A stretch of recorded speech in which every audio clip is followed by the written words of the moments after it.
I'm writing this 3 weeks after coming home, and I still haven't told anyone in my life about what happened. Not properly. I told my flatmate Priya that I came back early because the weather turned. Which is the kind of lie that's easy to believe about Dartmoor in August, apparently. Because she just made a sympathetic face and poured me a glass of wine, and that was the end of it. The truth is, I left because I encountered something out there. And whatever it wasn't a person. I should give you context. I'm not the kind of person who goes camping. I work in digital project management. I live in a 2-bed flat in Bristol. I own an espresso machine and a good sofa.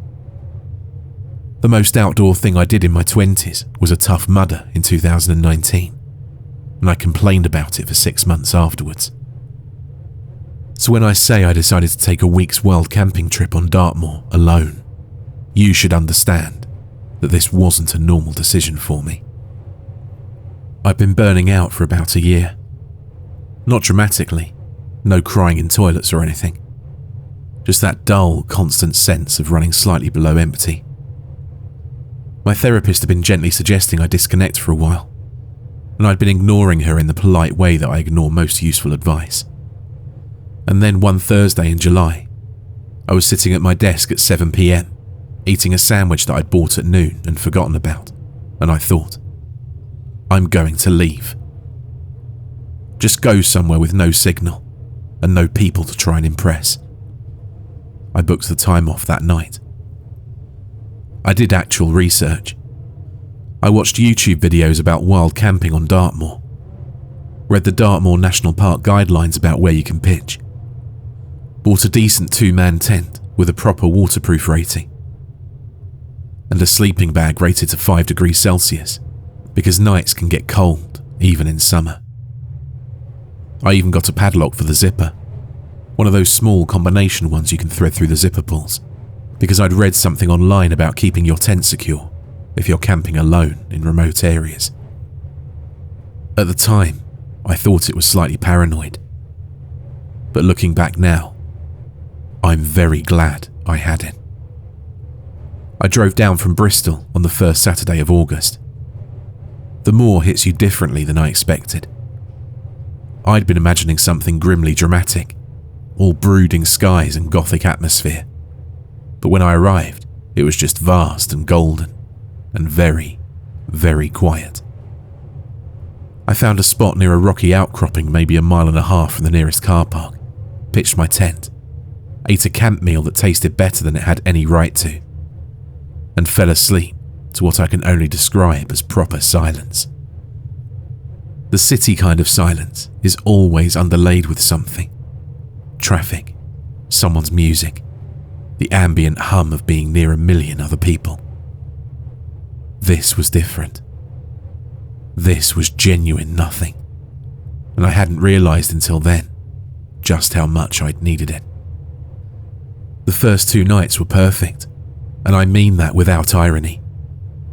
I hiked during the days, took photos of the tours, ate badly but happily, and read a novel I'd been meaning to get to for 2 years. On the second evening, I sat outside my tent with a cup of coffee, watching the light change over the moor until it got dark. And I felt, for the first time in a long time, like an actual human being, rather than a content management system that occasionally ate sandwiches. The third night is when the sound happened. I don't know what time it was. I'd been deliberately not checking my phone much. Late. Post-midnight, probably. I was half asleep when it started. This long, low sound coming from somewhere to the north. A howling, but not quite the shape of any howling that I recognised. I've heard foxes at night in Bristol, and they sound like someone imitating a scream. This was nothing like that. Lower and longer, and it had a quality to it that I can't fully articulate. Like it was communicating something. Not in pain, not calling to another animal either. Something else. I can't really explain it. I lay still and listened to it for a while, and it went through maybe 3 or 4 cycles. This extended wailing note, a pause, another note, and then stopped. I told myself it was probably a dog, someone's dog on a late walk, or some animal I just didn't know the sound of. I'm a city person. My knowledge of wildlife sounds is embarrassingly thin. So I went back to sleep. But I thought about it the next morning when I was out walking. The 4th day, I went further north than I had before, following a path on my OS map that led up towards higher ground. The moor doesn't look like it has much on it until you're actually moving through it, and then you notice things. The way the land folds, small streams, the ruins of old walls half swallowed by moss and heather.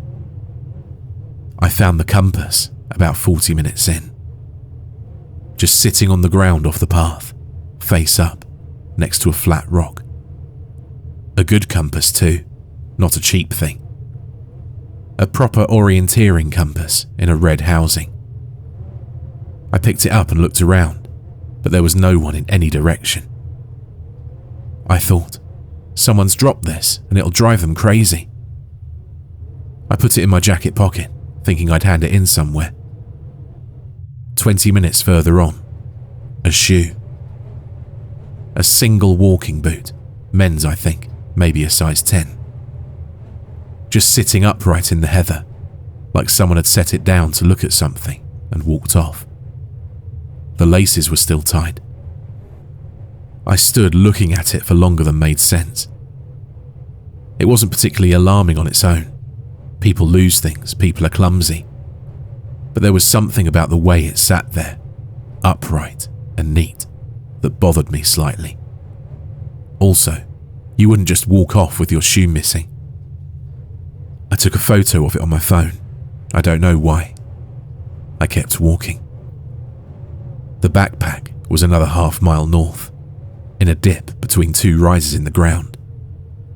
A navy blue Osprey pack, the big kind, 65 litres or so. The kind you take on a multi-day expedition. I crouched down and called out to no one in particular, which felt a bit ridiculous but seemed like the right thing to do. No response. I touched it. It was damp with morning dew, which meant it had been there overnight at minimum. The top pocket was unzipped and hanging open. There was nothing inside it. The main compartment was zipped shut, and I debated whether or not to open it. Told myself it was someone's private property, and then opened it anyway. Clothes, a rolled sleeping bag, a gas canister. No food, which might just mean they'd eaten it. No phone, wallet, no ID. Everything you'd need if you were going to camp, minus the tent. I stood up and looked around at the empty moor and thought, this is probably fine. People are fine. There's probably a perfectly normal explanation. They set up camp somewhere and left the pack here for some reason. They came back for it and left again. I was narrating reassurance at myself, the way you do when you know you're spooked, but you don't want to be. I didn't find anything else. I walked back to my tent and made lunch, and tried not to think too hard about the 3 objects, spread out across maybe a mile of moor, like a breadcrumb trail in reverse. The 4th night, I woke up to noise outside. I'm going to be precise about this, because I've gone over it many times since. It was an animal sound. Snuffling, a wet, heavy, nasal noise. Close enough that I could tell it was maybe 2 or 3 feet from the tent wall. Moving slowly. I could hear the heather bending under weight. Whatever it was big. Not dog-sized. Bigger. I've never in my life been so committed to being completely motionless. I lay on my back with my arms at my sides and didn't move a single finger for what I think was about 45 minutes, though it felt like much more. The sound moved around the tent perimeter, past the foot end, along the right side, around to the back. And I tracked it without moving my head, just with my hearing, building a picture of where it was. It paused at the head end of the tent for a long time. I could hear the breathing, slower than I expected, deeper than a dog's. The tent wall dipped in slightly, as though something was pressing against it from outside. And then the pressure released. And then it moved away, and eventually I couldn't hear it anymore. I spent the rest of the night sitting upright in my sleeping bag with my torch in my hand, watching the tent door. And when it got light enough outside, I unzipped slightly and peered out, and there was nothing there. Just the moorland in early morning grey, totally still. I thought about leaving then. I almost did. But in the daylight, the previous night felt like something I could file under wildlife encounter. Something I hadn't identified because I don't know Dartmoor's wildlife well enough. Maybe a pony. Dartmoor ponies are everywhere. Maybe it had just come close out of curiosity. I talked myself into staying. The fifth night, I went to bed anxious in a way that I couldn't talk myself out of. I lay awake for a long time. I remember thinking around midnight that it was fine, that nothing had happened the previous night beyond an animal getting curious and leaving, but I was letting my imagination. Suddenly, the sound of the zipper. It was subtle, but definitely the zipper. It's an unmistakable noise. From the bottom of the zip, working up. The zipper pulls on the outside of the tent, being drawn upward. I was sitting up before I'd consciously decided to. I had my torch. I had my lock. I put it on before I'd gone to sleep. Threaded through both zipper pulls, 4-digit combination. The zipper moved up maybe 3 inches, and then stopped. The lock had caught. There was a pause. Then it tried again, harder this time. The whole tent door pulled taut as something yanked at it from outside. I was making some kind of sound, I think. Not screaming, more like the noise you make when you can't breathe properly.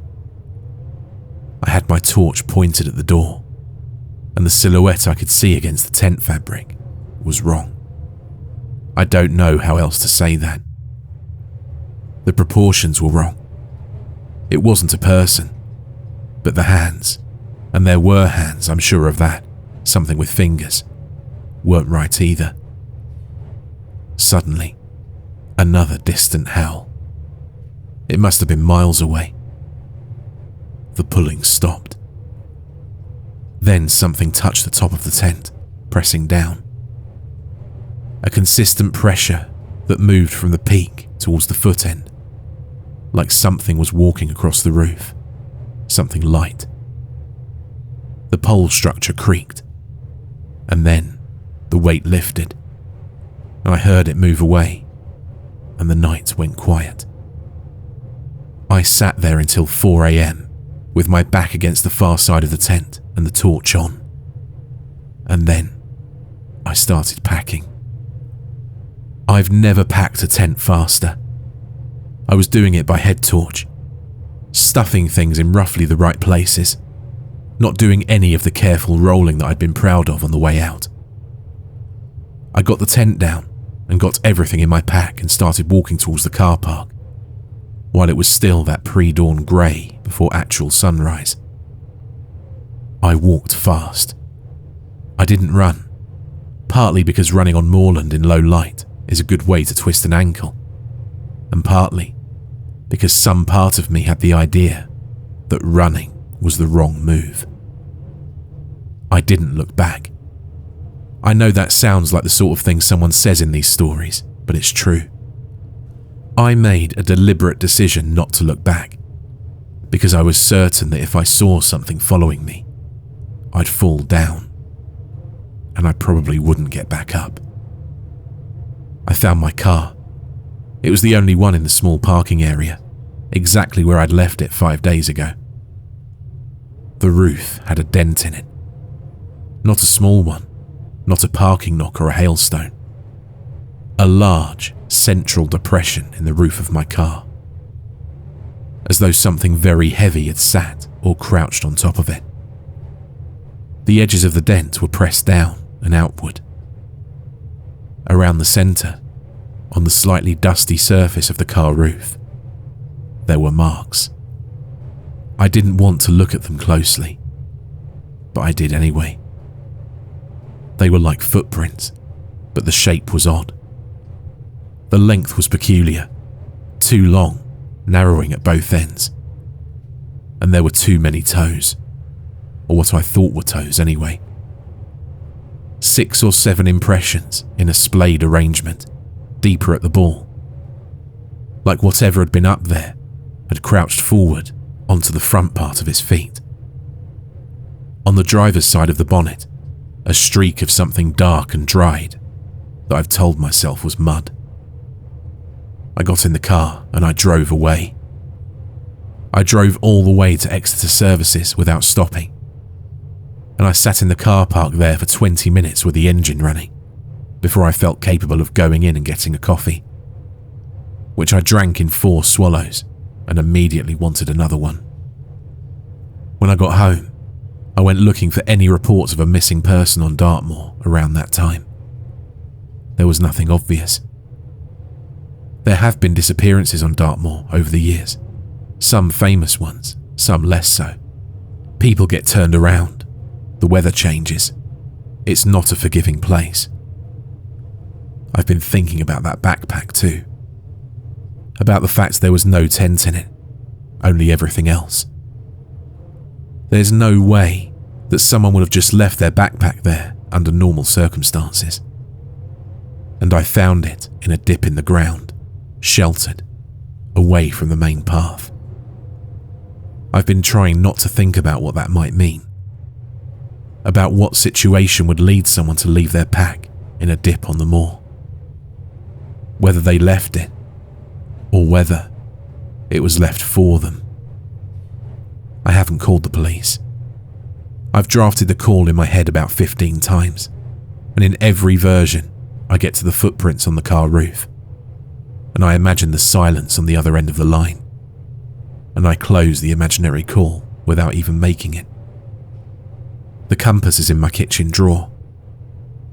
I keep meaning to put it somewhere I can't see it, and I keep not doing it. Sometimes I take it out and look at it. Someone bought that compass, kept it in good condition, brought it on a trip they were excited about. They had reasons for going to Dartmoor and plans for what they'd do there. They didn't come back with it. I think about the howling on the 3rd night. Before I'd seen anything, before I'd found those things on the ground. That long, slow, repeating note. And how I'd lain there, deciding it was someone's dog. I'd like to still believe that, but I don't.